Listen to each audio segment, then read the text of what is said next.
Good morning everyone. আজকে আমি তোমাদেরকে ভিনটেজ বোথিম কেকের ডিজাইন দেখাবো। এই কেকটা ইনসাইডে ছিল ভ্যানিলা ফ্লেভার, আর এটা কিন্তু কাস্টমাইজ কেকেরই অর্ডার ছিল। আর কেকের মাঝখানে কিন্তু আমি এখানে পার্ল দিয়ে একটা হার্ট বানিয়ে নিয়েছিলাম, যেহেতু এটা অ্যানিভার্সারি থিম কেক ছিল। ওই জন্যই কিন্তু এই হার্টটার ভেতরে আমাকে 1 লিখতে বলা হয়েছিল, যেহেতু ওদের 1 ইয়ার অ্যানিভার্সারি থিম কেকের অর্ডার ছিল। আমার ভিনটেজ বোথিম কেক বানাতে খুব ভালো লাগে। আর কেকের সাইড দিয়ে যে আমি এখন ডিজাইনটা বানাচ্ছি, এটা কিন্তু আমি রোজ নজল দিয়ে বানিয়েছিলাম।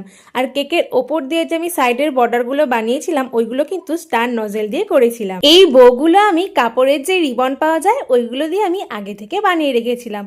তারপর এই বউগুলোকে আমি কেকের ওপর কিন্তু লাগিয়ে দিলাম। এই ভিনটেজ বোথিম কেকটার ইনসাইডে ছিল ভ্যানিলা ফ্লেভার। আচ্ছা, তোমাদের সবচেয়ে প্রিয় কেকের ফ্লেভার কি আমাকে কিন্তু কমেন্টে জানিও। আর এই কিউট কেকটা তোমাদের কেমন লাগলো অবশ্যই কিন্তু জানিও। তাহলে আজকের মতন এইটুকুই, টাটা।